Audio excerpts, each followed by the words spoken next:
What's up, guys? Mason the Brock Henderson here, and this is Gotham Season 3, Episode 5, Anything You Want. This was a pretty intense episode at times, and also some funny moments as well. We pretty much have three main stories going on. Two of them are kind of connected, but you've got what's going on with Oswald Cobblepot, the mayor now. He's having a good time. You've got stuff going on with him. The Red Hood gang attacks, and of course I kind of figured this out instantly, but Butch is the one behind it. So Nigma runs like a I don't even want to call it like a regular con. It was almost like a triple con. Like he pretended to want to kill Penguin, but then told Butch that he didn't want, but then wanted to, but then didn't want to. It was very bizarre. Like, pretty much what he wanted ultimately was for Butch to be outed as one of the members, as the head leader of the Red Hood, and for Cobblepot to be the one that puts him away. All for Cobblepot to look better as mayor, which, whenever he was talking to Butch about, you really believe that act, like, he means nothing to me, he got me out of prison, that's all. It actually sounded like something that might be true. Like, it sounded like Nigma might actually believe that and actually want to sort of betray him. But now it doesn't seem like he wants to. Now it seems like he truly does feel thankful for what Cobblepot did to him, or helped him out of Arkham for. So, I don't know what he really wants. I feel like we're going to be playing this game the entire season where at moments it feels like maybe Nigma wants to overthrow Cobblepot, and then other moments it'll be like they really are friends.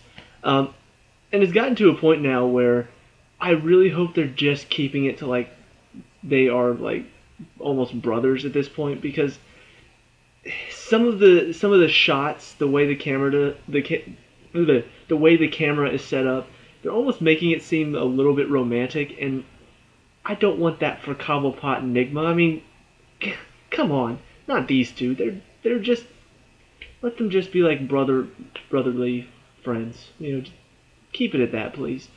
Anyway, but yeah, so that's an interesting little dynamic going on there. Ultimately, Butch, he's being taken to the hospital, but then Tabitha goes and gets him, helps him escape, which I didn't think she actually cared for him, but in this episode we find out she kind of does, because she risks her life for him twice, so I guess.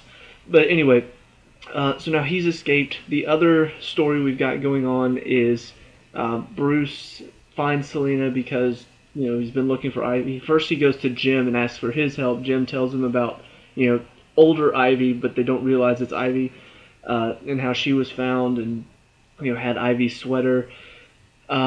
So Bruce finds Selina at Cobblepot's party, and Selina actually, Ivy is there and grabs her and kind of messes with her head a little bit, which I wonder if it's because maybe because she's her friend, she wants to mess with her, but it almost seemed like a bit evil, like she didn't want to tell her because she wants to use this against her or something. I don't know, it seemed weird the way she acted.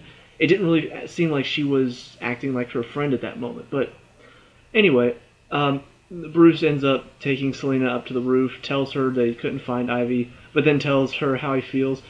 Most of the time, I would just be like, really? Why do we have to go this route in most shows? But they have such a good chemistry between the two of them. I actually really like this. It's not only is it kind of sweet because they're younger, they don't really know what true romance is, so it's just kind of funny to listen to them talk about it, but also it's so funny. The way her reaction to everything, like when Bruce says, you have to feel the same, you have to feel that there's something there, and she's like, rule number 1, you don't ever tell me what I have to do, and then kisses him. I'm just like, this is funny stuff. This is a really funny little relationship they've got going on, and the fact that they've actually kind of now officially gotten together, I'll be interested to see what they're going to do from here, because it seems like they've got two young actor and actress who really do click well together, and I feel like play off of each other very well. Their tone of voice, the way they react is just really funny.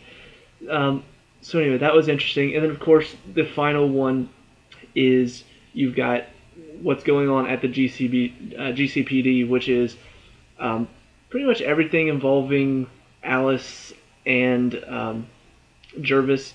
Everything that happened in the last episode, everything going on with Barnes, everything going on with Lee and her fiance. All of that I kind of combine into one story because I want to call it the story of the GCPD. I mean, there's a lot going on at the GCPD. Uh, as far as Captain Barnes is concerned, he is kind of worried because he knows he got infected with Alice's blood. He can feel something different, but he doesn't feel crazy yet. So he goes to Lee, asks her about it, and she tells him the result of the study, which involved lab rats. One of them got like super strong and then killed the rest of them. And so it's kind of interesting that, oh well, maybe he's one of the rats that didn't get infected, or maybe it doesn't affect him. But then at the end of the episode, we see he's not using his crutch anymore because his side doesn't hurt, and he like feels he feels stronger too. Like you can see the look on his face. He's just like yes, like he can feel the strength in him. So I feel like he's gonna be going crazy pretty soon. That's a scary thought because Barnes going crazy is just I don't even want to think about what's gonna happen, but it'll be pretty insane. Also, what's going on with Lee? You've got her a little scene between her and Nigma because Nigma came into the GCPD and she just punches the crap out of him. Says that's for Kristen, and just nice little scene there. Like I like the it's almost like anti-chemistry. Like whenever two actors hate each other or two characters hate each other so much, and the actor and actress doing it, there's chemistry there, but not in like they're friends. It's more like they're enemies chemistry. I don't know how to describe that, but they played that scene very well. You could feel just the venom coming out of Lee's mouth whenever she's talking to him. Like she truly hates him for it. And then on top of that, brings up the whole my fiance's father is Carmine Falcone, and just kind of threatens him to stay away from her. So it's very good little scene there. And that whole thing with her dating the son of Falcone becomes much more apparent in this episode. Jim tells her, "I know who his father is. People talk. I found out, but I'm good. I am happy for you." So I like the fact that there is kind of a mutual respect there. It's not awkward. It's not like, oh, Jim still really wants to be with her. He's kind of moved on and accepted the fact that that is done for now. Maybe it's a possibility later, but he realizes that he made a mistake, he messed up, and so now he's got to live with that mistake. And I like that. It's a very mature choice for a character. Most of the time shows will have that character obsess over her. They'll have them try to like hook up again or something. Try to do something stupid, go threaten her fiance, or he did kind of, but it was more of a if you hurt her threat. I like the fact that he's just sort of even when he tells Bruce later that ship has sailed, he kind of understands that that's done. But then on top of that, Bruce, showing a bit of his early detective skills, tells him, "No, I'm talking about the new lady you're seeing. Are you going to settle things with her?" And that's when he realizes that, oh, maybe I do actually kind of like Valerie.